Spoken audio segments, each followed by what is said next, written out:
حضرت عمر دن کو تخت حکومت پہ بیٹھتے تھے اور ان کا تخت کو سونے زبرجد کا نہیں تھا، مسجد نبوی کی چٹائی تھی، اور سارا دن وہاں بیٹھ کے لوگوں کی باتیں سنتے، اور جب رات کے اندھیرے گہرے ہوتے عمر بھیس بدل کے مدینے کی گلیوں کا گشت کرتے۔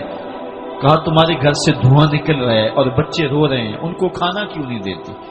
کہنے لگی عمر کی جان کو رو رہی۔ عمر کے پوتلے سے زمین نکل گئی۔ کہا کیا ہوا؟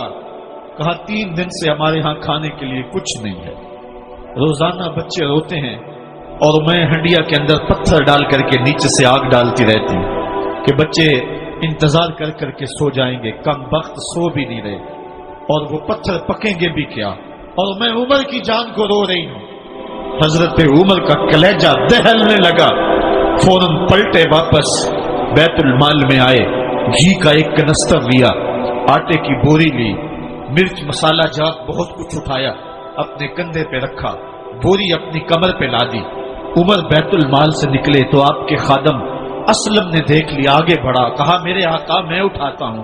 عمر کی آنکھوں میں آنسو ہے۔ کہا اسلم قیامت کے دن میرا بوجھ اٹھا لو گے؟ کہا قیامت کے دن تو اپنا اپنا بوجھ اٹھانا پڑے گا۔ کہا عمر کو آج اپنا ہی اٹھانے دو۔ حضرت عمر وہ گھی کا کنستر اور وہ آٹے کی بوری سر پہ اٹھائے ہیں اور اس خاتون کے گھر جاتے ہیں اور دستک دیتے ہیں۔ وہ جب دیکھتی ہے اس کی جان میں جان آ جاتی ہے۔ کہا جلدی جلدی آٹا گوندو، اور عمر سبزی کاٹنے لگ جاتے ہیں۔ حضرت عمر رضی اللہ تعالی عنہ سبزی تیار کر دیتے، ادھر آٹا گند جاتا ہے، اور پھر اوپر چولہا رکھا جاتا ہے، چولہے کے اندر آگ رکھی جاتی ہے، وہ کھانا پکانے لگتی ہے، آگ بجھتی ہے۔ تاریخ نے لکھا ہے آگ بجھنے لگتی ہے، عمر جھک کر کے پھونکے مارتا ہے، عمر جھک جھک کے پھونکے مارتا ہے۔ کھانا پک گیا اور بچوں کے سامنے کھانا رکھ دیا، بچے کھا رہے ہیں۔ اب بچے رو رو کے نڈال ہو چکے تھے۔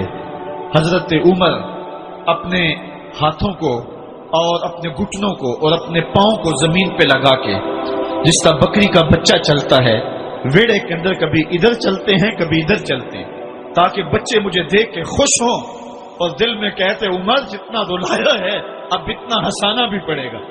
تو کبھی عمر امیر المومنین، یہ میں کسی آج کے جو ہے وہ لوگوں کے ووٹوں پہ منتخب ہونے والے حکمران کی کہانی نہیں سنا رہا، میں اس عمر کی کہانی سنا رہا ہوں جو 23 لاکھ مربع میل کا حکمران ہے، آدھی دنیا کا بادشاہ ہے۔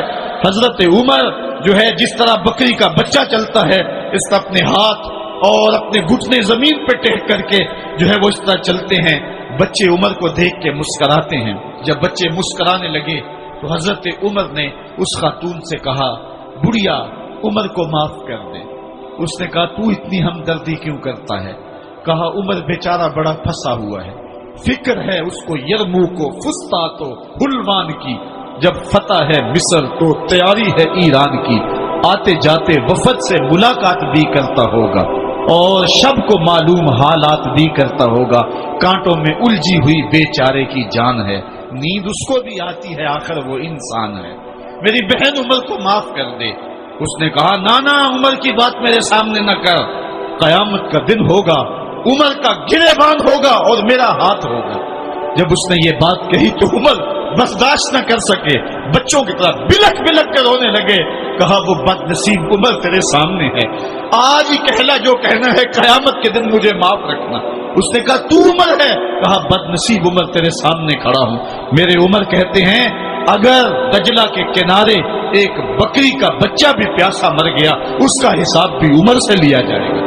حضرت عمر نکلے یروشلم میں، ایک اونٹ ہے ایک غلام ہے، کبھی وہ سوار ہوتا ہے کبھی آپ باری مقرر کی ہے۔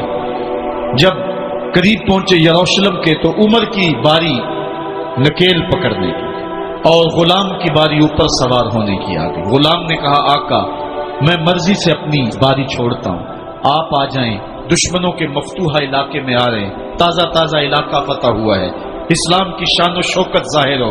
عمر نے کہا اسلام کی شان و شوکت ایسے ظاہر نہیں ہوتی ہے، اپنی باری پہ تم بیٹھو گے، اپنی باری پہ میں بیٹھوں گا۔ لوگ منتظر کھڑے ہیں، دور سے جب دیکھا کہا اس کی ہیبت سے کانپتے تھے ہم، یہ تو کوئی حبشی لگتا ہے، رنگ کالا ہے، ہونٹ موٹے ہیں، اس سے تو زیادہ حسین اس کا غلام ہے جو آگے آگے چل رہا ہے۔ حضرت ابو عبیدہ نے کہا دھوکہ کھا رہے ہو، ہمارا آقا وہ نہیں ہے جو اونٹنی کے اوپر سوار ہے، ہمارا آقا وہ ہے جو لگام تھامے آگے آگے چل رہا ہے۔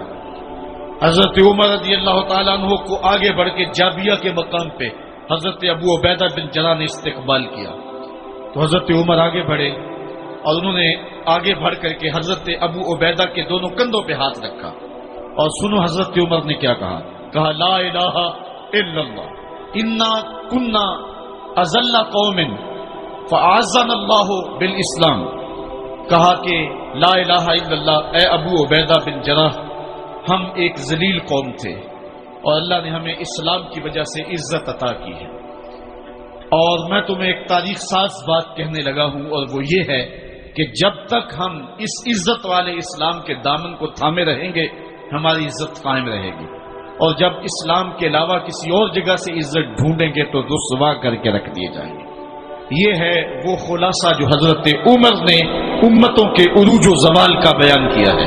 اس امت کو جو خیرات ملی ہے تخت و تاج کی، وہ پینٹاگون سے نہیں ملی، وہ واشنگٹن سے نہیں ملی، وہ وائٹ ہاؤس سے نہیں ملی، وہ محمد عربی کے جوڑوں کا صدقہ ملی ہے۔ اس لیے جب ہم نے اسلام سے انحراف کیا، پاکستان حاصل کیا گیا تھا، پاکستان کا مطلب کیا؟ لا الہ الا اللہ، ہم نے اس نعرے کو چھوڑ دیا ہوا ہے، ہم نے انحراف کر دیا ہے۔ آج ہماری نظریں مغرب کی طرف لگی ہے کہ تخت و تاج اس سے نصیب ہوتے ہیں، اور دنیا کے اوپر ہم رسوا ہو کے رہ گئے۔ ہماری پستی، ہماری زبوحالی، ہماری ذلت کا سبب یہ ہے کہ جس جگہ سے ہمیں عزت ملی تھی ہم نے وہ مرکز ہی چھوڑ دیا ہے۔ اس مرکز حیات کو، اس مرکز زندگی کو، اس مرکز عزت کو ہم نے چھوڑ دیا ہے، اور دنیا کے اوپر ہم رسوا ہو رہے ہیں۔ انہی حضرت عمر کی کہانی ہے۔ وادی تہامہ سے گزر رہے تھے کہ بچوں کی طرح بلک بلک کے رونے لگے۔ کہا عمر جوان آدمی ہو اور بچوں کی طرح بلک کے رو رہے ہو؟ کہا تم نہیں جانتے، مجھے بچپن کی کہانی یاد آ گئی۔